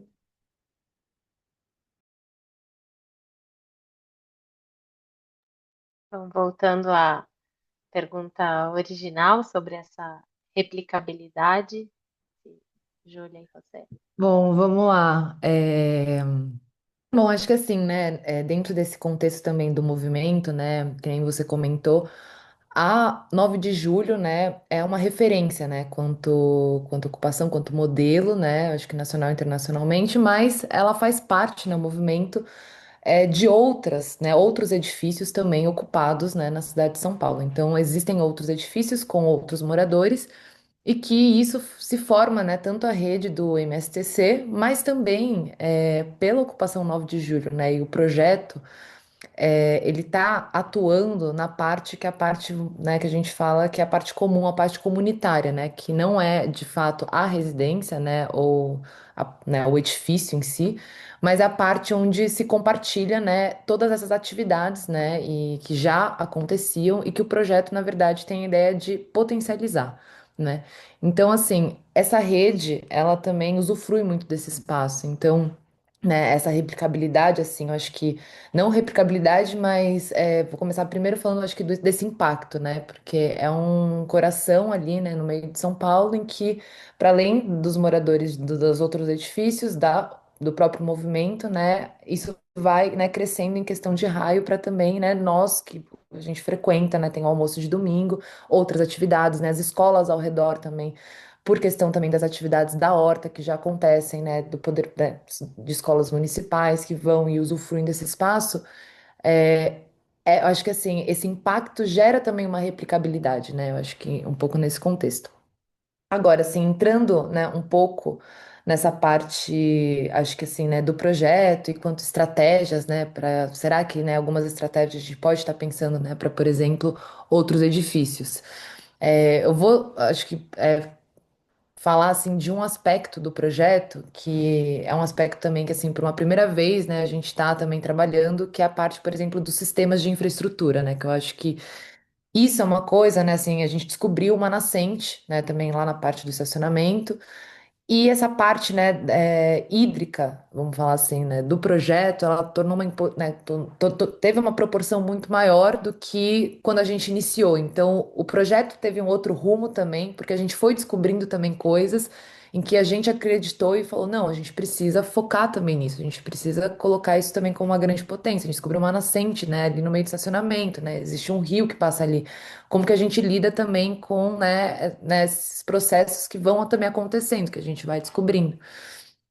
E, né, essa parte quanto sistema, né, então como que a gente pode aproveitar, né, trazer essa água para dentro do projeto, como que a gente pode pensar esses sistemas. Então, pensando numa parte, né, que é essa praça da nascente, que é onde a gente descobriu a nascente, e entender como que a gente pode utilizar isso, versus também na parte da escola horta, né, onde a gente, como que, né, lá, por exemplo, existe, né, hoje eles pegam, por exemplo, água mesmo, né, da Sabesp da rua, mas como que a gente pode também pensar um próprio sistema, que é o que a gente está fazendo no projeto, que seja autossuficiente, né, pensar algo com as cisternas, também pensar, né, a parte de esgoto, né, então como é que é essa fossa, a gente faz uma biodigestora, a gente faz o que de bananeira, né, implementar também esses sistemas que a gente acredita que a gente pode também implementar, por exemplo, né, em outros edifícios, né, da ocupação. Eu acho que também um ponto interessante, né? Eu acho que principalmente da Escola Horta, é um espaço que é um espaço, né, quanto à arquitetura, que abriga, né, uma necessidade pedagógica, né? Mas a ideia também do projeto e deixar, por exemplo, esses sistemas aparentes, né? Ou seja, entender de como de fato, né, acontece a captação, como de fato acontece o tratamento, para onde vai depois essa água, deixar isso aparente, né, torna também o projeto, né, a própria escola, né? Vamos falar assim. Então, deixar isso é, nítido nessa arquitetura, né? Não, né, esconder, né? Acho que também, assim, em termos, né, de material, né, o nosso trabalho, né, da ruína, ele ficou muito conhecido também com os processos, né, com o próprio resíduo, né? Nesse projeto em si, a gente ainda, né, tá nesse desenvolvimento de entender também, né, como que a gente pode estar também fazendo esse processo de reutilização dos materiais. Acho que também isso vai muito para uma lógica, né, de desenho também, de entendendo os recursos que vão aparecendo, né, e as disponibilidades, por exemplo, de materiais. Então, às vezes, por exemplo, putz, chegou aqui uma leva de tijolos, né, que o pessoal aqui não vai usar. Então, como que a gente pode inserir? Então, são algumas decisões também que são tomadas ao longo desse processo. A gente está em fase, né, que nem a Vi comentou, de projeto, mas algumas decisões projetuais também que a gente está tomando, acho que por agora nessa parte dos sistemas, mas também acho que mais para frente é uma coisa que a gente quer muito desenvolver, que é uma parte também de mobiliários, né, que sempre é uma parte que é sempre muito necessária e também é onde a gente vê também que a gente consegue, por exemplo, replicar, né? Mas ao mesmo tempo, né, então assim, essa parte de mobiliários, a gente também está pensando em desenvolver uns canteiros também de hortas, né, que sejam, que não necessariamente precisam estar na terra, como por exemplo é lá no 9 de julho, mas que sejam alguns dispositivos, né, que a gente possa também colocar, né, por exemplo, em lajes ou em coberturas de outros edifícios, né. Então, acho que isso, por exemplo, é uma parte que entra nessa, né, nessa ideia de replicabilidade, mas também a gente entende que cada edifício também tem um contexto, né? E a 9 de julho, esse espaço, que é um espaço compartilhado, ele entra como esse coração que, né, de certa forma tá ali, né? Com as veias ali, que são essas ruas, suprindo também esses outros, essa rede de outros edifícios do próprio movimento. E entender que também cada edifício, né, tem o seu próprio contexto e sua própria necessidade. Então, acho que também, né, fica um desafio, né, esse lugar da gente buscar sempre, lógico, escalar e replicar, mas também tem certos limites, né? Então a gente também fica um pouco ali preso de também entender alguns contextos, algumas demandas que são necessárias, né, de cada edifício, né? Eu há muito tempo, assim, fiz um trabalho até na José Bonifácio, que, assim, né, aí é uma outra tipologia, né, não tem nem, por exemplo, um espacinho ali, um pouco mais, né, vamos falar assim, comunitário, né, realmente é um edifício que você entra, que tem todos os apartamentos, então, são outras necessidades também. Mas eu acho que, assim, dentro desse processo, até, eu vi até que a Karina também tinha mandado uma pergunta dos moradores, né, até eu vou trazer essa pergunta, porque isso também tem muito a ver com esse processo também de participação, né? Então, entendendo essas necessidades, entender também o que esses moradores demandam, mas também, para além de demandar, como que eles também participam mesmo, né? Desses processos. E, enfim, eu acho que nessa questão da tipologia é uma questão que dificulta também nessa replicabilidade, até porque, né, nesse contexto do projeto, a gente está atuando não numa unidade habitacional, né, mas numa parte muito mais aberta e que tem, né, um programa bem mais macro do que, por exemplo, a escala, né, por exemplo, de um apartamento. Mas eu acho que assim, essas estratégias elas entram, né, desde essas metodologias que a gente vai tendo, né, essa tomada de decisão, iniciar também, né, com muitos processos também junto com a própria comunidade, com os moradores, desses entendimentos. Eu acho que o convívio também com eles, assim, né, às vezes não como uma atividade que a gente programa, mas de estar lá diariamente, né, e às vezes a gente tem dúvidas, porque, né, a gente, né, assim, tá lá, mas a gente não é de lá, né, então também tem esse lugar que a gente também vai, né, tendo esses entrosamentos, né. Então, enfim, acho que é isso, assim, tem uma parte que eu acho que tem umas dificuldades em pensar essa replicabilidade, mas ao mesmo tempo a gente acredita que pensando nesses sistemas, isso é muito possível. sei se respondi também. Ya, José, retomando la pregunta original sobre un poco replicabilidad y todo. Sí, a ver, nosotros también entendemos un poco la replicabilidad, no solamente en el hecho de llevar la misma práctica una y otra vez a otros territorios, no. Para nosotros también una replicabilidad es una transferencia de un saber, por ejemplo. ¿No? En este caso, nosotros comenzamos con un maestro que sabía de metal y ahorita ya es un experto en madera de río, por ejemplo. Y él está enseñando a otras jóvenes la técnica de trabajar sobre el agua. Entonces, a veces no es como que tenemos que hacer un proyecto de esta casa igual que la otra y así replicable tal cual como es, ¿no? Sino a lo mejor esa pequeña semilla que hacemos genera unas políticas públicas que haga que el político comience a pensar el actuar en el río ya. Entonces, es como más que una replicabilidad, tratamos de que sea un efecto colateral de la arquitectura o de la intervención que se vaya a dar. Y para nosotros esos efectos colaterales nos ayudan a expandir el trabajo del propio local, ¿no? Entonces, súper bonito esto porque como a veces hablábamos de que nosotros como arquitectos en la academia nos enseñan de que la comunidad son ellos o son los que están allá, cuando deberíamos de repensar un poco que nosotros somos parte de la comunidad. Y así como nosotros podemos utilizar la herramienta de la arquitectura como enseñanza, también aprendemos de la gente con las pequeñas inteligencias locales que se habita en el agua, ¿no? En el agua es todo un nuevo ecosistema que mucha gente de la ciudad ni siquiera tiene idea, o de la parte terrestre, cómo viven ellos allá abajo. Por eso es que es más fácil desde la política sacarlos. Entonces, sí, hay varias formas de entender la replicabilidad y para nosotros es el que no se pierda esa idea del oficio. Eso es muy importante. Es como que tratamos de que cada vez vemos menos en nuestra ciudad a carpinteros, por ejemplo, a carpinteros, y a cada vez hay menos gente que hace mueble.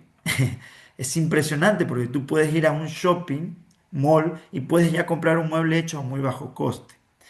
Entonces, lo que estamos tratando nosotros es que ese carpintero que se está quedando sin trabajo pueda entender de que ya puede generar hacer una casa, es decir, algo con mucho más valor. Y ese es para nosotros un efecto de replicabilidad que es importante que no solamente lo haga desde la arquitectura, sino también desde la academia. Y es súper chévere que en algún rato las bienales, por ejemplo, se estén hablando de estos temas. Y entonces el efecto de colateral de todos estos proyectos están dando frutos y eso es súper bonito, es súper esperanzador, ¿no? Entonces, por ahí vamos nosotros como ese entendimiento de replicabilidad, ¿sí? Crucial. Gracias, Marcos. Podia fazer uma pergunta? E Alô? Como é que a gente está de tempo? temos uma pergunta aqui da Karina. Eu tenho uma pergunta. Você tem uma pergunta. Quem mais tiver pergunta, manda no chat também. Então, Pode vou mandar fazer. no. Não, é bom, eu Posso? mando. Não. Bom, deixa eu. É que é em cima disso que o José falou, acredito que a pergunta pode continuar a falar, porque de que maneira vosotros estão abordando as dificuldades relacionadas com a adoção de técnicas vernáculas em Natura Futura? Especificamente en lo que respecta al uso de madera rústica, como el caso de las tejedoras, considerando que la mano de obra, ya no está familiarizada con esta técnica, debido a la industrialización y el procesamiento de los aserraderos. ¿Podrían mencionar algún proyecto o iniciativa existente en Ecuador que se centre en la formación de la mano de obra para el uso sostenible de la madera? Bueno, nosotros venimos ya trabajando con las maderas locales ya casi 11 años. Quiere decir de que ya para nosotros mismos se ha vuelto una escuela el trabajo de eso, que cada vez más que si un maestro ya local ya no puede y viene otro equipo, lo que hacemos es transferir ese conocimiento que hemos venido teniendo por este tiempo, ¿no? ¿Qué tipo de madera es buena para estos climas? ¿Cuáles son las que entran las termitas? ¿Cuáles son las ácidas? ¿Cómo es los materiales para tratarla? ¿Cuál es el mantenimiento de cada cuánto? Entonces, es increíble, pero al final, Marcos, nuestra escuela ha sido la prueba y error dentro de nuestros propios proyectos, por ejemplo, con talleres con estudiantes, por ejemplo, que vamos experimentando y estamos dentro de una experimentación continua del trabajo, ya que no hay un oficio o no hay una academia o no hay un lugar donde nos enseñan a trabajar con madera. Entonces, por eso son los desafíos que se invita a poder darle la vuelta al material y decir, necesitamos escuelas técnicas que nos enseñen el oficio.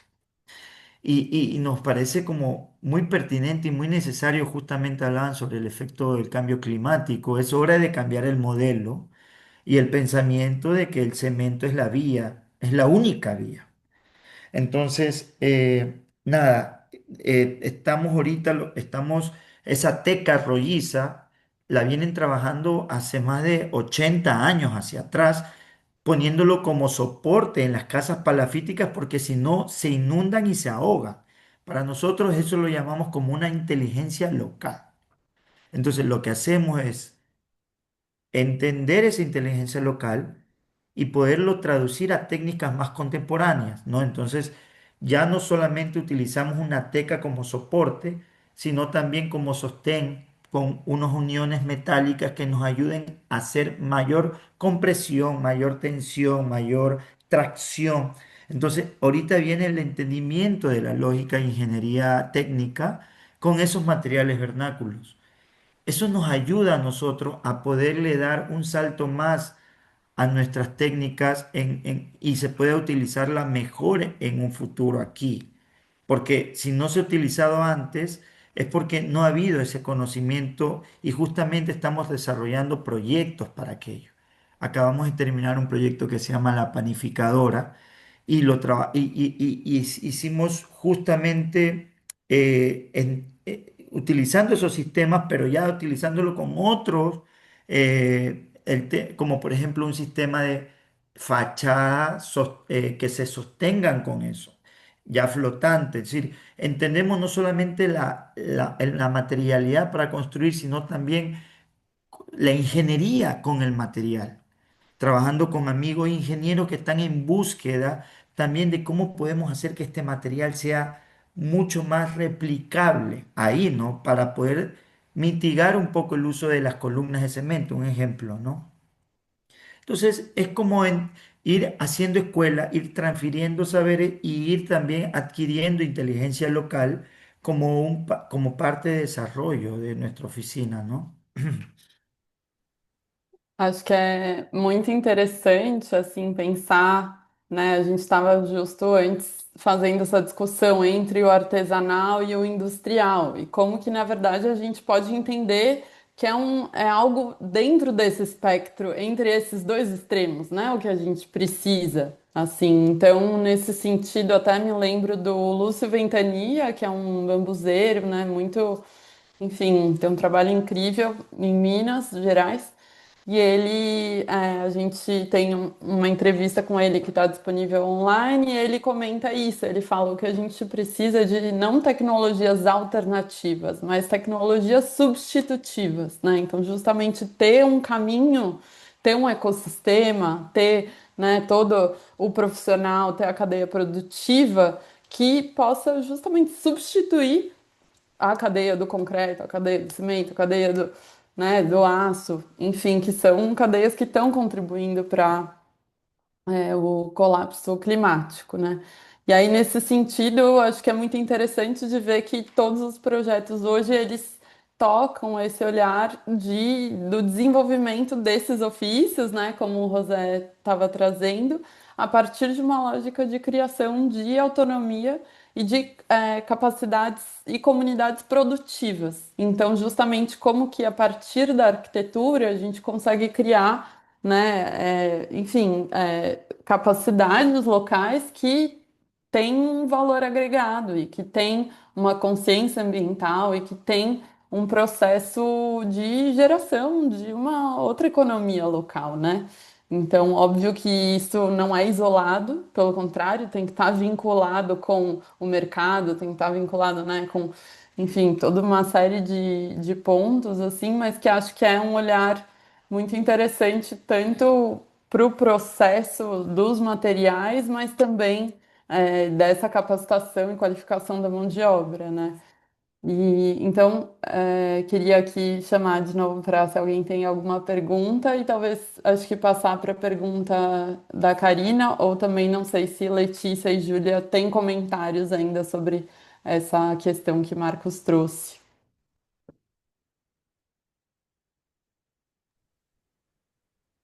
É, assim, acho que só dando, né, uma palhinha assim, mas acho que em relação a essa própria cadeia, assim, agora, assim, né, no projeto, como, né, estava mencionando, a gente está nesse processo mais, né, ainda do desenho, finalizando os desenhos para, né, começar a construção, mas uma das estratégias que a gente, assim, tá buscando muito implementar é dentro de alguns processos, né, que a gente vai terceirizar, né, vamos falar assim, ou vai trazer, né, mais um processo mais industrial, né, para o projeto. A gente está buscando também fazer processos de capacitação com os moradores. Então, também, né, eu acho que também dialogar, né, quando não é possível, né, a gente pelo menos trazer isso para que a gente consiga capacitar os moradores e que, assim, tanto para a própria manutenção do espaço que eles vivem, mas acho que também para que eles também, né, possam, né, enfim, exercer também esse trabalho em outros contextos, né. Então, acho que é só um adendo interessante, assim, para complementar o que o Marcos trouxe. Legal, obrigada. Lê? É, acho que essas falas a gente desdobra em mil coisas, né? Vou tentar não falar tanto assim. Mas uma coisa que o José trouxe na apresentação dele sobre como as construções antigas elas eram inteligentes, isso me toca muito, assim, quando eu vejo, desde construções coloniais mesmo, a construções indígenas, vernaculares, quilombolas e etc., a gente vê dentro do desenho detalhes que são tão importantes para a manutenção de uma qualidade assim de clima interno do ambiente, de otimização assim de recurso, que eu fico tão triste em ver como existe um rompimento brutal assim, sabe? De um conhecimento que é transmitido, transmitido, transmitido. É como se eu vejo assim, sem querer também ser fatalista, eu acho que é importante as tecnologias, a industrialização é fundamental em vários aspectos. Não sou avessa às novas tecnologias, mas é triste perceber como legados, transmissões de saberes aconteciam de repente com a industrialização, rompeu muito desses legados e muitas técnicas que eram antigas e muito efetivas, sabe? E hoje existem muitas construções burras, que são feitas por arquitetos e arquitetas. Então, o que que a gente está fazendo? O que que a gente está aprendendo, assim, sabe? E, e eu fico pensando também sobre essa questão dos ofícios, que eu acho que é fundamental. Um dos motivos da gente ter chamado seu Antônio, que era um carpinteiro, era justamente por entender que ele é um gênio e pelo incentivo mesmo do trabalho, assim, né?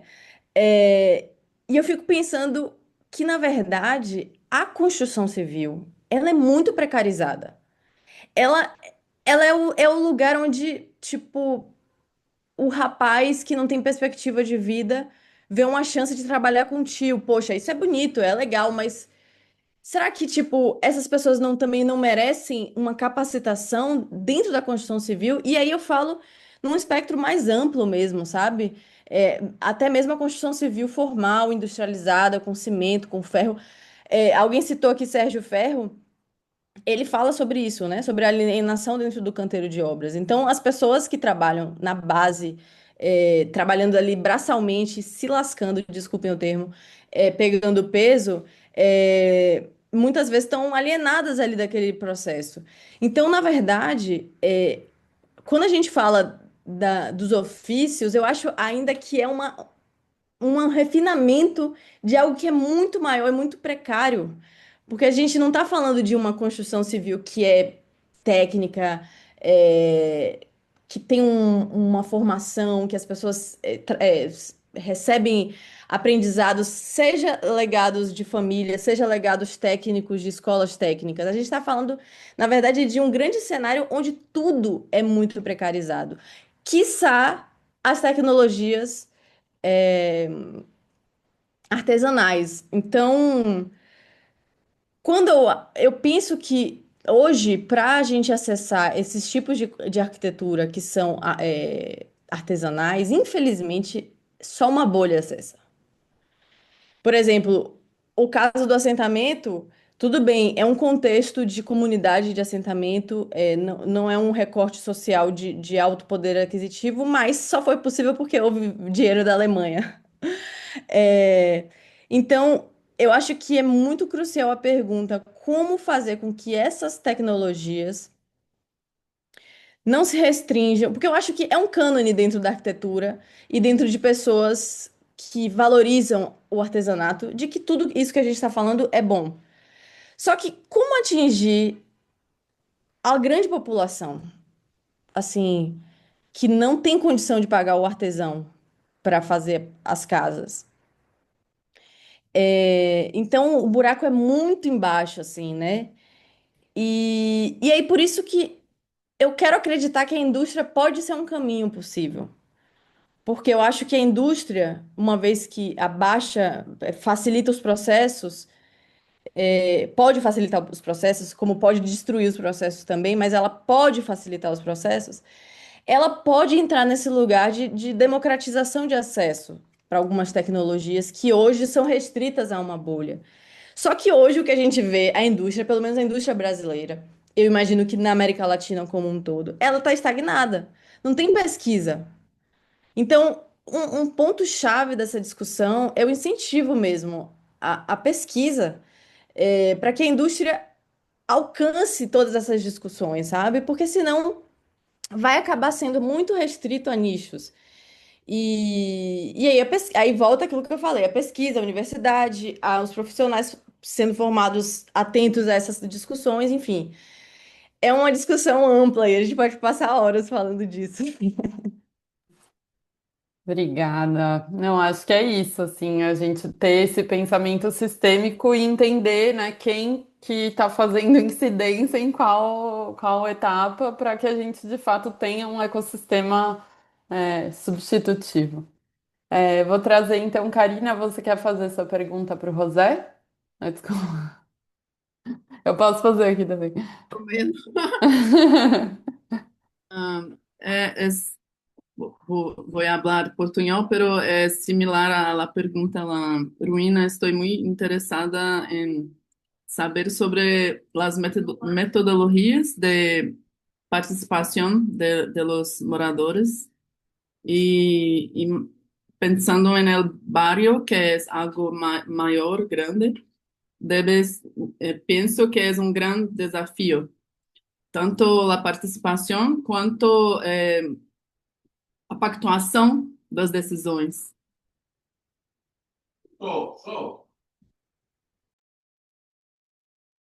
Você?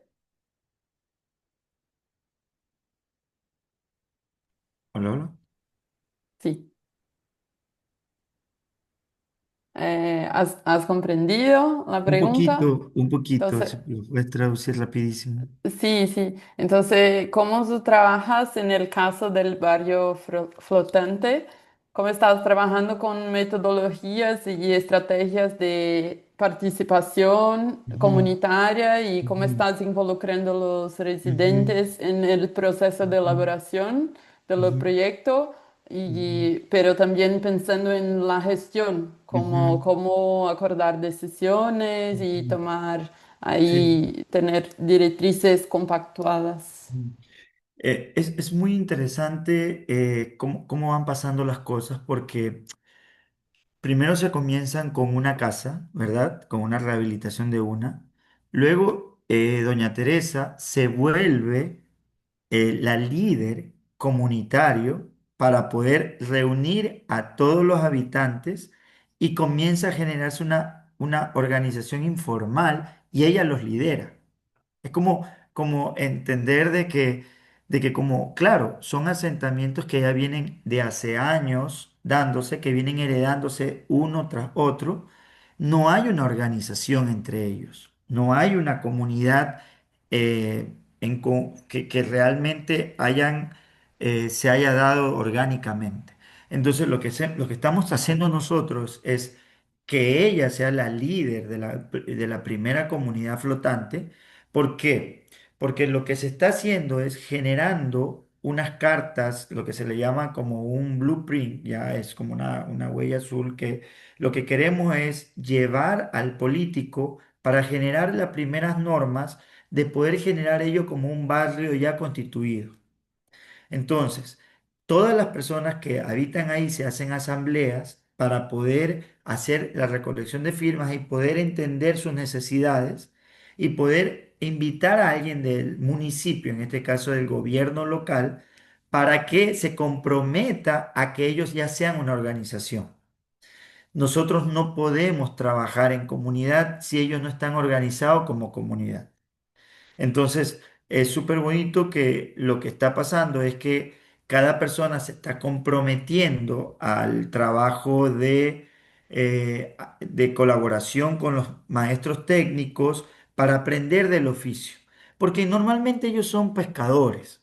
Entonces, como son pescadores, adquieren nuevos oficios y esos nuevos oficios ayudan a que cada cosa que pase dentro de su casa vayan a tener el poder de arreglarla luego, ¿no? Entonces se genera la asamblea, la líder es la primera que genera la casa de rehabilitación. Ahora, ellos son un sector de la ciudad, porque la ciudad tiene como 40, 50 casas flotantes en todo el río. Acá vamos a tener 8 recién. Entonces, como ellos van a ser el primer sector, lo que van a hacer es que ya van a ser un primer barrio constituido. Entonces, si ustedes se dan cuenta, nosotros tenemos que partir desde la gestión, desde la organización, desde la comunidad y desde la apropiación, con las asambleas y talleres de participación con ellos. Se han hecho ya 4, 5 ya se han hecho, y el último es un manual del uso del baño, por ejemplo. ¿Cómo utilizan un baño seco si siempre han tirado sus necesidades al agua? ¿Cómo se apropia una idea de esa? Entonces hay que trabajar con un desarrollo de ver cómo se puede ir trabajando poco a poco. Es un trabajo interesante, pero lleva su tiempo y estamos trabajando con desarrollo social, no solamente desde la arquitectura, sino también de una socióloga, para poder generar una intermediación con ellos, ¿no? Porque a veces nosotros creemos que no las sabemos todas como arquitectos y no, no, no, para nada. Hay cada quien tiene como que su punto clave dentro de todo este ecosistema, ¿no? De trabajo. Gracias, José.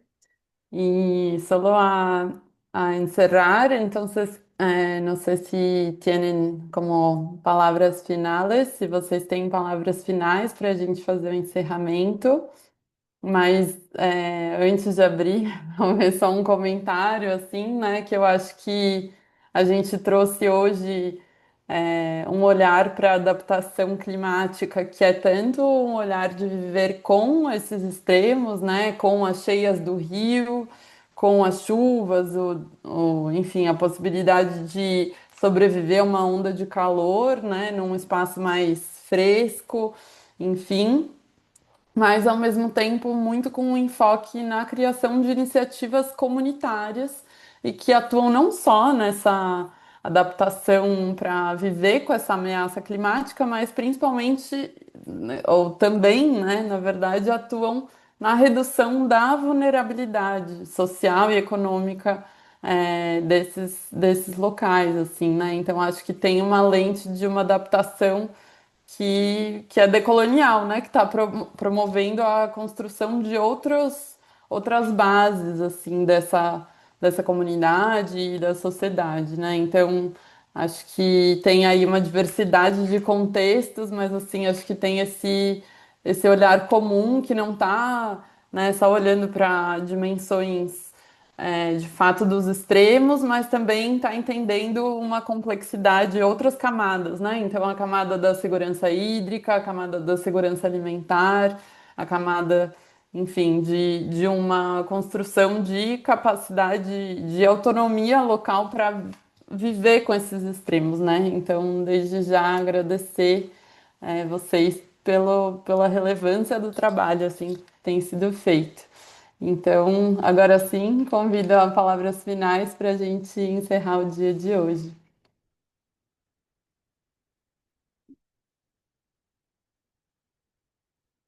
Tan, tan, tan. Letícia, para não perder o. Só para não perder a tradição, né? Realmente agradecer a organização. Acho que esses encontros são importantes para a gente pegar um fôlego, pegar um ânimo, beber de fontes diversas, é, e seguir, né? Porque tem muita coisa para fazer, mas sem de se desesperar. Então, só e se inspirar e se fortalecer, mas ao mesmo tempo também ter ciência dos desafios, acho que é muito importante, senão a gente vai ficar sempre só olhando no sucesso, mas é muito importante olhar o problema da questão. E é isso, muito obrigada.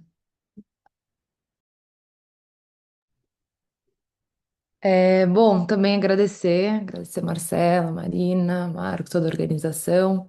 Agradecer também Letícia, você também por compartilhar. Acho que também esse espaço, né, assim, para além da gente estar apresentando, mas a gente está compartilhando, a gente está buscando alternativas, né? E tá nesse constante diálogo, acho que também sempre relembrar um pouco, né, de um pouco da nossa prática e um pouco também dos nossos propósitos, né, porque às vezes a gente, também no meio do caminho, né, vai se perdendo, mas acho que é muito importante ter esses espaços para também a gente até trazer coisas que normalmente a gente, né, quando vai apresentar os trabalhos não traz, né, então, desde algumas minúcias do contexto do dia a dia, né, os moradores, né, com o próprio trabalho em si. E é isso. Queria agradecer. Muito obrigada, gente. No, y gracias por la mirada del vecino, porque siempre es súper bonito poder hacer estos compartires dentro del mismo región, ¿no? Sudamericana, ¿no? Eh, y nada, estos temas tan importantes, ojalá que se expanda y que pueda llegarse a esos corazones de arquitectos y jóvenes que quieren siempre tener una guía hacia dónde van la arquitectura, hacia dónde va la profesión, hacia dónde va nuestro oficio, ¿no? Y esto puede ser como una pequeña semilla que ayude a direccionar visiones y a poder unir fuerzas de que es un trabajo colectivo, ¿no? Que es un trabajo de visiones colectivas que la Bienal al final es eso, ¿no? Es una expansión para estas otras miradas que se van haciendo en otros territorios. Entonces, y qué bueno siempre encontrarnos con amigos como Yuli, que nos deja la arquitectura. Ahorita hacemos nuevo con Leticia, que grato y qué bonito, Marcela, decir, Karina, todos que al final, Marcos, que increíble conocerlo, que al final yo creo que estos encuentros son también para eso, para dejar cosas y para mantener otras, ¿no? Entonces, gracias y seguimos en contacto y bienvenido a Ecuador. Cualquiera que quiera venir, estamos muy recibidos, abiertos a, a tenerlos por acá. Bom, obrigada, gente. Acho que Vitória, é, desculpa te cortar. Vicky, não sei se quiser fazer Ah, palavras. vou aproveitar, então, não, agradecer demais e incrível encontrar, enfim, pessoas queridas que a gente admira demais aqui. E, enfim, coloquei até nos comentários, quem quiser acompanhar o projeto também mais de perto, a gente criou uma página no Instagram, assim, um perfil do Instagram do projeto. E acho que isso, agradecer demais pelo convite, estar participando dessa plataforma incrível que é a Bienal e, enfim, esperamos poder fazer mais coisas juntos futuramente. bom, além de agradecer todo mundo aqui, acho que, como comentário final, acho que reforçar mesmo a importância desses projetos nessa plantação de imaginação de outros futuros possíveis e de outras formas de habitar, que acho muito relevantes, além dessa capacitação comunitária frente a uma indústria, né? A gente falou muito de indústria hoje que tem muito pouco interesse em construções de baixo impacto que não sejam esse greenwashing, né? Essas coisas muito específicas de um selo verde que interessa mais a um mercado do que de fato impactar pouco. Então, essa construção coletiva de outros futuros possíveis se faz extremamente relevante e disseminar esses exemplos também ajuda a gente a habitar esse imaginário e construir esse desejo dessas outras formas de habitar que deixem de ser outras, que deixem de ser alternativas para que virem substitutivas, né? Retomando aqui a fala do Lúcio Ventania. Agradecer também a presença do Gustavo Caboclo e do Danilo Filgueiras, que estão fazendo aí registros gráficos desses encontros e estão aqui hoje participando e todo mundo que veio. Bom, nos vemos quinta-feira. Quem segue conosco e boa noite.